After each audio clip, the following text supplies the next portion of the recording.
A gente vai estar dando continuidade às patologias ginecológicas e os exames ginecológicos. E a gente vai estar falando hoje sobre os pólipos, mioma, vulvovaginites e leucorreias. Aí, pólipos, né? Ele é um crescimento excessivo de células na parede interna do útero. E aí esses pólipos, eles também ocorrem em outras partes do corpo, né? No nariz, em outras partes. Mas a gente vai focar hoje nos pólipos uterinos, né? Que são esse crescimento excessivo de células na parede interna do útero, né? Ele é muito similar ao cisto, né? Ele pode até ser comparado a pequenos cistos. E aí tem o polípulo endometrial, que ele ocorre no interior do útero. E a gente tem também o polípulo endocervical, que ele ocorre no colo do útero. Então, quando a gente teve a nossa aula ontem, que a gente estava falando sobre a coleta, né, lá do PCCU, a gente falou da cervix, né, que fica ali, né, bem na entrada ali do colo do útero, né, assim, passa ali. É porque eu não coloquei aqui a imagem, mas eu não sei se vocês memorizaram ontem aquela entrada do cervix, né, onde a gente coloca lá a espátula, né, para fazer ali a coleta. E aí, esse polípulo endocervical, ele geralmente é ali, próximo à cervix, né? Ou se não, até mesmo na frente ali da cervix. Deixa eu ver se eu coloquei a imagem. Não dá pra gente ver muito bem, né? A cervix, mas dá pra gente ver aqui o polípulo, ó. Esse daqui é no canal cervical. Esse outro aqui é um polípulo endometrial, que ele tá localizado no endométrio.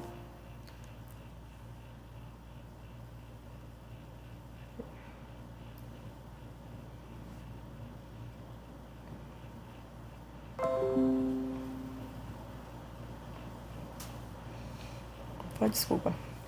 E a gente tem aqui mais dois, né? Também endometrial. Então, como a gente pode ver, né? O crescimento, né, excessivo dessas células é como se ele criasse um pedaço mesmo ali de tecido, né? Formam ali um pequeno cisto. E aí, quais são os sinais e sintomas, né, que a nossa paciente ela vai relatar para que a gente, né, desconfie que ela pode estar ali com polípulo, né? O principal sintoma é o sangramento anormal durante a menstruação, que geralmente é abundante. Mas deixa eu voltar aqui que eu não terminei de falar. Agora que eu lembrei. Que eu lembrei da menopausa. Geralmente, né, na sua maioria, os pólipos uterinos, eles acometem as mulheres na menopausa. Porque esse polípulo uterino, uma das suas principais causas são as alterações hormonais, principalmente do hormônio estrógeno, né? Então, geralmente a mulher que está ali na pré-menopausa, na pós-menopausa, na própria menopausa, são as mulheres que são mais acometidas com os polípulos uterinos. Mas não é, né, uma via de regra. A gente tem também as mulheres mais novas, que elas podem estar sendo acometidas, né, com os polípulos uterinos devido a essa alteração dos hormônios. E com isso, ela pode estar tendo dificuldade de engravidar. Vai depender do tamanho e da localização desses polípulos.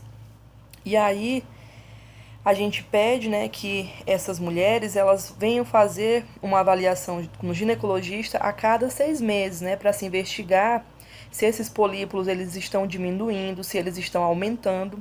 E conforme seja, né, a localização, os sintomas e o tamanho, é que a gente vai entrar com os tratamentos. E aí eu coloquei aqui em destaque para vocês que o polípulo uterino, ele não é câncer, né? Ele não é maligno. Mas em alguns casos pode se transformar em uma lesão maligna, mas não é câncer, tá bom? Então, polípulos uterinos, ele não é câncer. A gente viu aqui, né? Vocês podem ver que é o crescimento dessas células é como se estufasse, né? Ali a parede ali do endométrio, o tecido, né? E forma ali como se fosse um pequeno nódulo, né? Mas não chega a ser um nódulo por conta do tamanho, né? Então ele é mais comparado ao cisto. E aí, como eu falava, né? Geralmente nos sinais e sintomas a gente vai ter aí uma anormalidade na menstruação. A gente pode ter o período menstrual irregular, que como a gente comentou ontem, né, no período ali de climatério, existe nessas irregularidades na menstruação, que é considerada normal para a fase. O sangramento vaginal entre cada menstruação, como por exemplo, né, você sabe ali o dia que você menstrua, sua menstruação vem, aí ela termina, e ali pelo meio ainda você ainda tem outro sangramento, né? Que às vezes pode ser até confundido com a própria menstruação, né? Você pode pensar assim, eu menstruei 2 vezes esse mês, né? E já pode ser aí, né, uma alteração patológica. Pode ocorrer também o sangramento vaginal após o contato íntimo, que a gente sabe que não é normal sangrar, não é normal sentir dor. Então, tudo isso aí vai acendendo, né, ali alertas para o que pode estar ocorrendo com o nosso corpo. Cólicas fortes durante a menstruação, dificuldade para engravidar, como eu falei para vocês, dependendo da localização e do tamanho desse polípo, a mulher pode, né, ter dificuldade de engravidar. E aí, como é que é feito o diagnóstico? Esse diagnóstico, eu li em algumas literaturas, né, que pelo espéculo, que a gente viu ontem, né, o espéculo, ali durante a coleta do PCCU, na abertura, né, com aquela luz, pode ser, né, que a gente visualize, né, alguma alteração. Mas o exame diagnóstico definitivo é esse exame aqui histológico, né, com a amostra obtida de maneira mais eficiente por biópsia dirigida por meio da histeroscopia. E o que é a histeroscopia, né? Ela é uma técnica da área ginecológica que ela é como se ela fosse uma endoscopia. E aí ela busca, né, ver ali, analisar o útero, né? O caminho ali do útero. Aí eu coloquei essa imagem aqui que ela é bem explicativa, né? A gente tem aqui na ponta, né, a câmara de vídeo. Não sei se vocês já viram, acho que não tiveram ainda essa disciplina, né? De centro cirúrgico, né? Que agora a gente já faz algumas cirurgias, né, por câmera, né? E aí tá aqui, né, a câmera de vídeo aqui no início, aqui o monitor, aí a vagina, o útero, e aí é como se fosse uma agulha grande, né, o estereoscópio. Aí aqui o espéculo, né, fez aqui a abertura para poder fazer aqui a inserção do estereoscópio. E esses aqui são os instrumentos cirúrgicos. Então, vai ser como eu falei, né? Esse exame é como se fosse uma endoscopia, mais ali, né, do útero, né, do colo do útero. E aí, como é que é feito o tratamento dos polípulos uterinos, né? Como eu falei anteriormente, é recomendado que essa mulher ela vá de 6 em 6 meses ao ginecologista para ficar acompanhando se esses polípulos diminuíram, se eles aumentaram. E os tratamentos eles incluem tanto medicamentos hormonais quanto a cirurgia. Como eu falei para vocês, o que causa, né, a principal causa desses polípulos é as alterações hormonais, principalmente do estrógeno. Então, o médico ele pode estar receitando, né, os anticoncepcionais com progesterona. Ele pode estar passando também o DIU com progesterona, que aí é de uma forma de não produzir mais, né, esses polípulos, né, ou para eles ficarem ali intactos, né, sem aumentar, sem diminuir, ficar lá quietinho. E aí, ou remédios que interrompam o sinal que o cérebro transmite aos ovários para que produzam estrógeno e progesterona. Aí também, dependendo, né, porque assim, a gente pode tá fazendo aqui esse tratamento anticoncepcional, voltar e ter o aumento. A gente pode entrar também com a histeroscopia, né, cirúrgica, como a gente viu lá, né? A histeroscopia, aquela endoscopiazinha, a gente também pode estar fazendo a retirada desses polípos através dessa histeroscopia. Mas acontece desses polípulos eles retornarem, né? Ter aí a recidiva. Então, dependendo, né, de como é que tá os sintomas dessa mulher, né? Se essa mulher é uma mulher nova, se essa mulher tem a vontade de ser mãe, né? Vai ver toda essa casuística, né? Vai ser estudada. E se ficar vendo assim o retorno desses polípulos, né? Pode ser sugerido, né, a esterectomia, que é a retirada do útero. Então vai depender muito aí, né, de cada mulher, né, dos seus antecedentes, do seu histórico mesmo, né, da sua anamnese, enfim.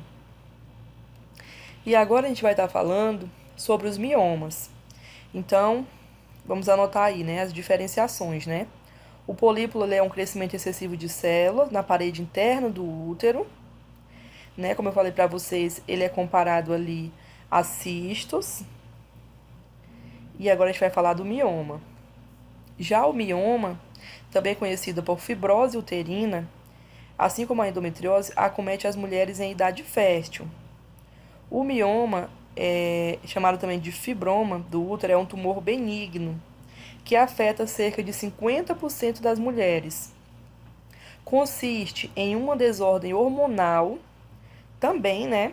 Lembra que a gente falou dos polípulos que eles são ali, né, uma alteração hormonal. Assim também é no mioma. Eles acontecem por uma desordem hormonal que causa um enovelamento das fibras musculares, formando nódulos no útero. Então, né, os polípulos são comparados a cistos, né, por serem pequenos, serem menores. E já no mioma, nós temos aí a formação de nódulos no útero. Geralmente, os miomas localizam-se no trato genital e possuem uma consistência firme e uma coloração esbranquiçada. Em sua maioria são múltiplos, né? Nunca é só um mioma, né? Geralmente são vários, em várias localizações diferentes. E aí a gente vai ter aqui, né? Três tipos de mioma, né? Que são os subserosas, o intramural e a submucosa. Vou estar mostrando mais pra frente para vocês poderem visualizar, né? Mas os tumores benignos, eles acometem 99,5% das mulheres. A origem é no tecido muscular do útero. E aí, eles são encontrados 20% em mulheres brancas e de 40% a 50% em mulheres negras. Então, é uma doença que a gente vê aí que acomete mais mulheres negras. Então, ela também está ligada, né? Quando a gente for mais para frente ver as causas, né? E os fatores, entraria aí os fatores, né, raciais. A faixa etária mais atingida é de 25 a 40 anos. E aí, como eu falei para vocês, aqui é para a gente visualizar, né, onde é que ocorre aqui, porque essa terminologia aqui, né, mioma intramural, mioma subseroso e mioma submucoso, ele vai ser definido conforme a localização. Então, no mioma intramural, a gente está falando que ele ocorre aí na espessura da parede uterina. E a gente poderia até dizer que é aqui no endométrio, né, que a gente estudou na nossa primeira aula sobre a fisiologia, né, que nós temos ali na parede do útero, né. Então, aqui a gente poderia dizer que ele acomete aqui o endométrio, né. Então, ele ocorre na espessura da parede uterina. Já o subseroso, que é esse daqui, ele ocorre na superfície do útero. A gente pode ver aqui que ele está bem pertinho aqui, né, de invadir o útero, mas ele não invade, ele fica aqui na sua superfície. Já o mioma submucoso, eu diria que ele é o mais invasivo, né, porque ele já atinge aqui dentro da cavidade do útero. Pode ver que ele fica aqui, né, parte no endométrio e já parte aqui, acometendo aqui o útero. E aqui, né, uma imagem real, né, a gente pode ver aqui os nódulos, né, em um útero que foi retirado, né? E aí, professora, oi. no caso desse mioma submucoso, ele pode fazer posso dizer, ele pode fazer a menstruação não descer, pode fazer a retenção da menstruação como ele invade o útero. Pode sim. Mais pra frente a gente vai estar vendo, né? Quais são os sinais e sintomas, né? E aí é por isso que eu falei pra vocês que o polípulo, né? E o mioma, a gente tem que ficar bem observando as diferenciações dele pra gente não errar na hora da prova. Mas pode ver que ele vai empurrando aqui, né? Ele tanto tá cometendo aqui o endométrio, né? Quanto aqui o útero mesmo, né? Continuando, né? A gente tem aqui o leiomioma uterino, que é um tumor benigno composto basicamente de músculo uterino, que cresce de dentro ou fora do útero e pode alterar o formato do órgão à medida que se desenvolve. Costuma permanecer estável durante anos a fio. para em seguida crescer em poucos meses. Esse daqui, né, ele é benigno, porém, vocês estão vendo aí que ele fica ali incubado um bom período até ele crescer aí demasiadamente, né? E aí, como ele falou, ele tanto pode ser do interior, como vocês podem ver aqui, bem em cima aqui do colo, né? A gente tá vendo aqui um, um nódulo, né? E aqui ao redor também, né? No endométrio, aqui, em todas as partes. Então, ele se localiza aí em todas as partes do útero, né? Tanto interno quanto externo. E aí, novamente, a gente vai falar, né? Dos miomas subserosos, que tá bem aqui. Essa imagem aqui, ela traz todas as localizações e os nomes, né? Como eu falei para vocês, a terminologia, ela vai depender da localização desse mioma. Então, o mioma subseroso, ele se localiza na porção mais externa do útero e geralmente crescem para fora. Então, tá aqui, né? Não sei se vocês conseguem ver daí. O subseroso, ó. Ele quase não tá para ali para a parte de dentro, ele cresce mais para fora, ó. Aqui para fora da parede do útero. Aí a gente tem os miomas pediculados, que eles são ligados. Cadê? Eles são ligados à superfície uterina por uma ponte fibromuscular e por onde vem também sua circulação. Olha só que coisa doida, né? Ele mesmo já criou aqui, né, uma ponte fibromuscular e é onde ele está sendo sustentado. E essa mesma ponte é a que irriga ele, né, que passa aqui a circulação. Ele já é aqui da parte externa, né? E aí a gente tem os miomas intramurais que crescem no interior da parede uterina e se expandem, fazendo com que o útero aumente o seu tamanho. Os intramurais, tá aqui, ó. Lá na parte de cima também do endométrio, ó.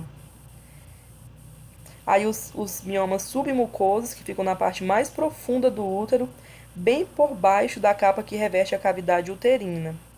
Tá aqui, ó. O submucoso, ele sempre vai estar, né, na parte interna. E os miomas intracavitários, cadê? Esse não apareceu aqui na foto, né, pra gente ver. Mas eles se localizam totalmente dentro da cavidade uterina. Então, já seria aqui pelo meio, né, aqui onde está o útero. E aí, como eu falei pra vocês, né, o que pode causar aí os miomas, né? As mudanças genéticas, fatores hormonais e outros fatores de crescimento.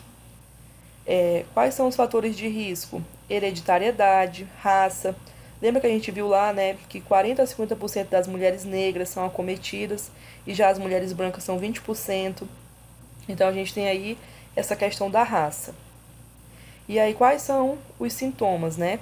Sangramento menstrual pesado, sangramentos mensais atípicos, dor durante as relações sexuais, a micção frequente, né? Que ali é a urina, né? Dependendo do tipo de mioma, os sintomas podem se diferenciar. Então, tanto a gente pode ter aí um aumento do fluxo sanguíneo, quanto a gente pode ter a diminuição. Então, por isso que eu falei para vocês que se assemelha um pouco com os polípulos, né? Os sintomas. E professora, Oi. as pessoas negras, elas tendem a adoecer mais, né? Tem Os algumas... brancos são muito privilegiados. Mas aí, já no câncer de pele, já acomete mais os brancos. Então, tem aí uma divisão, né? Mas, por exemplo, que eu sei, né? Hipertensão é mais a raça negra. Mas os brancos também têm umas doenças bem prevalentes da cor, né? E aí, o diagnóstico, né, do mioma, ele é feito pelo exame de toque ginecológico de rotina. Geralmente, quando a gente vai, né, no ginecologista, faz ali o PCCU também, às vezes ele faz ali o toque, né, para ver como é que tá a parede, se tem algum nódulo, né? E aí, aqui, como a gente pode ver nessa primeira imagem, né, o paciente está ali, né, na posição ginecológica, e aí o médico vem, né, o médico, o enfermeiro, vem, faz ali a palpação e faz o toque, né? Aí a mulher vai reclamar, né, de algum desconforto ali abdominal. E ele, no próprio toque, ele vai sentir, né, se tem ali algum mioma. E aí a ultrassonografia transvaginal, que eu coloquei aqui a imagem, né, que é um pouco parecida, né, ali com a que a gente falou, a histerescopia, né? Ali na histeroscopia é usado um tipo de aparelho e na ultrassom transvaginal é outro aparelho, né, um pouquinho maior. Então, através da ultrassom também pode-se ver, né, se existe ali miomas.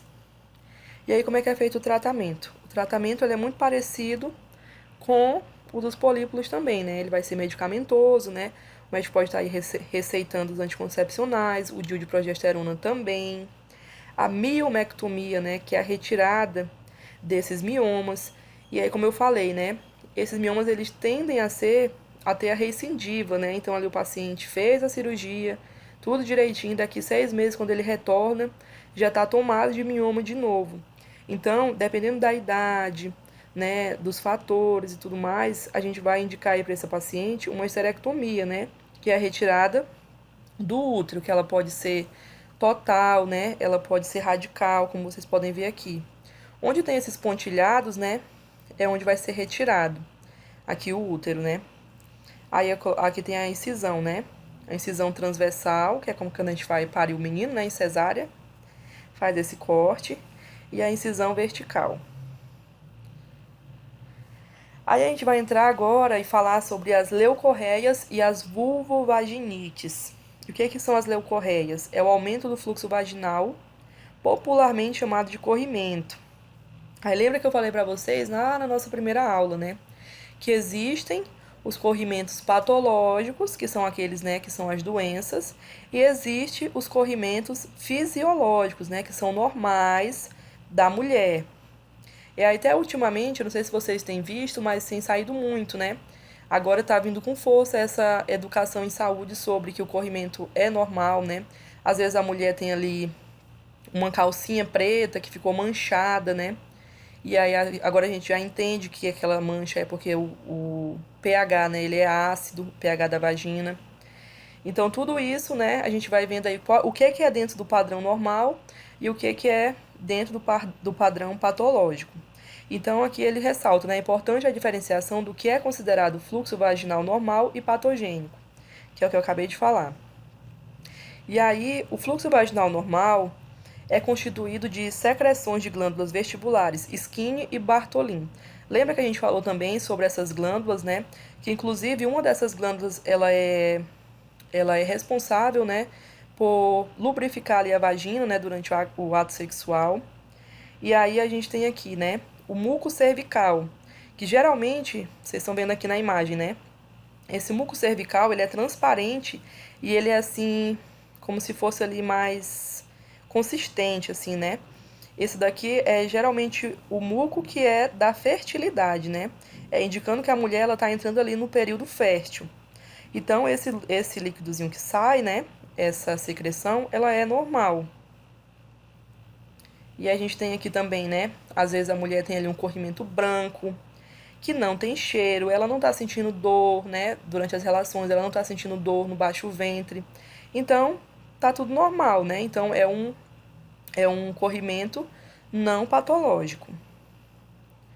E aí, lactobacilos e bacilos de Donderlin predominam no meio vaginal, indicam proteção do meio vaginal, mantêm o pH ácido da vagina, utilizam glicogênio e produzem ácido lático. O epitélio da vagina é rico em glicogênio por influência do estrogênio, né, estrógeno.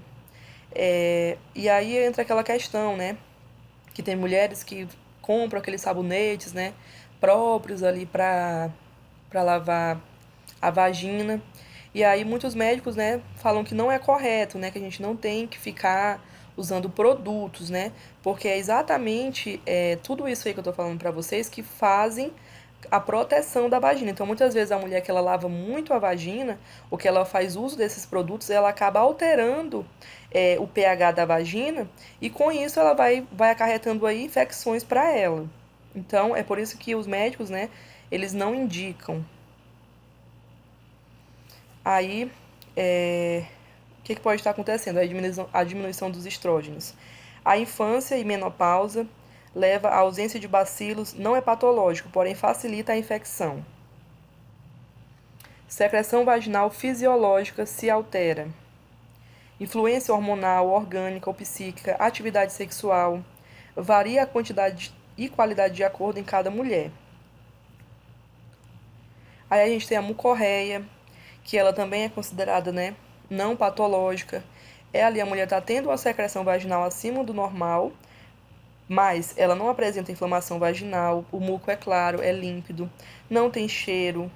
Então é considerado, né, ela fez ali os exames, não deu nenhuma alteração, então é considerado fisiológico normal. A gente vai chamar de mucorreia. As leucorreias, elas são uma das principais causas de consulta ginecológica, né? As queixas são fluxo vaginal aumentado, e já aí essa secreção, né, que não para, né, ela é muito alta. Plurido, né, que é a coceira, quando geralmente a gente está com a leucorreia, né, vai ali causar uma coceira, irritação. O cheiro é desagradável, porque o cheiro do corrimento não patológico, né, ele não tem cheiro. Ele pode estar ocorrendo ali em grande quantidade, mas ele não tem cheiro e ele não causa nenhum sintoma, né? Então, esse cheiro desagradável, ele é característico das leucorreias. O desconforto, né? Geralmente a mulher vai falar ali do desconforto ao fazer, né, xixi, um desconforto ali no baixo ventre, né? Que é assim, na parte onde fica ali a bexiga. Na própria vagina mesmo, né? E aí existem três principais causas, né, das vulvovaginites, que é a vaginose bacteriana, a candidíase e a tricomonise. E aí, uma das principais causas, o desequilíbrio da flora vaginal.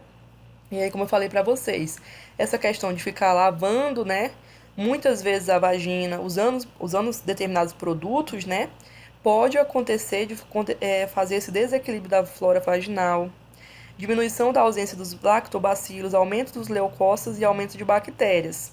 Então, a gente acaba tornando ali a vagina propensa, né, à infecção.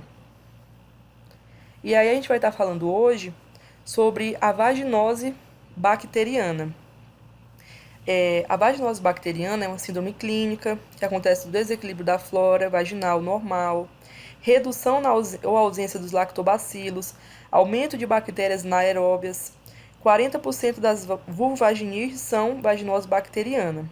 E aí a flora fica mista, né? Tem aqui, né, essas bactérias aqui, Gardnerella vaginalis, Peptostreptococcus, Prevotella, bacteroides e mobilucos. Geralmente, quando a gente faz a cultura, né, da urina, às vezes é possível ver, né? Também acho que pode estar fazendo a cultura dessa secreção, para a gente ver quais são as bactérias, né? E aí, quais são os sintomas, né? 50% das mulheres são assintomáticas, mas elas vão estar ali com fluxo vaginal escasso, acinzentado e aderente à mucosa vaginal. O odor vaginal vai ser muito forte, né? Que se compara ao cheiro de peixe podre. E ele fica cada vez pior, né? Cada relação sexual que a mulher tem e após a menstruação. Vai acontecer a ardência vaginal, que não é muito frequente. Aí eu coloquei aqui para vocês, ó, esse corrimento que é característico da vaginose bacteriana. Então, assim, geralmente com o tempo, né?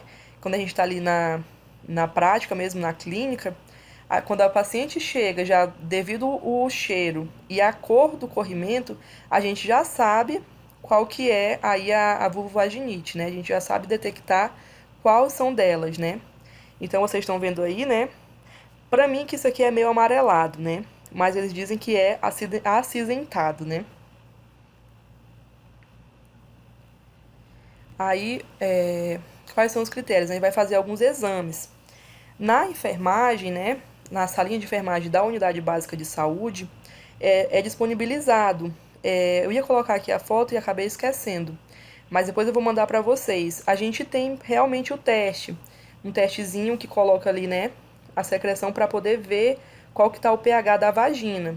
E aí, se ele tiver superior a 4,5, né, é um critério para dizer que essa mulher tá com... Encontrei isso. Ai, meu Deus, eu só tá falando sozinho. Tá com a vaginose bacteriana. E aí o aspecto é cremoso, homogêneo, cinzento, aderente às paredes vaginais e colo. A gente pode fazer também o teste de odor da secreção, com a adição do hidroxído de potássio a 10%. E quando a gente mistura, né, ali essa secreção a esse hidróxido de potássio, vai aparecer mesmo aquele piché de peixe podre. E aí, quais são os tratamentos, né? Eles são derivados do imidazólicos, tratamento das sintomáticas, alívio de sinais e sintomas, melhores resultados com metronidazol, tanto VO quanto vaginal. Então, a mulher tanto vai estar tomando, né, a pílulazinha, né, de metronidazol, quanto ela vai estar fazendo uso tópico, né, fazendo ali, né, inserindo na vagina. Aí as taxas de cura são altas, não é rotina tratar o parceiro. Alguns recomendam na recidiva, dose única. Aí aqui é a nossa escalazinha, né, de como que é feito o tratamento, né, o metronidazol de 250 ou 400 mg, 500 mg a dose de 12 em 12 horas por 7 dias, metronidazol gel 0,75%, um aplicador à noite de 5 a 7 dias, e a clindamicina creme 2%, um aplicador à noite 7 dias. Então, essa é a vaginose bacteriana. Como eu estava com medo de extrapolar o tempo, eu coloquei só até aí hoje. E aí amanhã a gente vai falar um pouquinho mais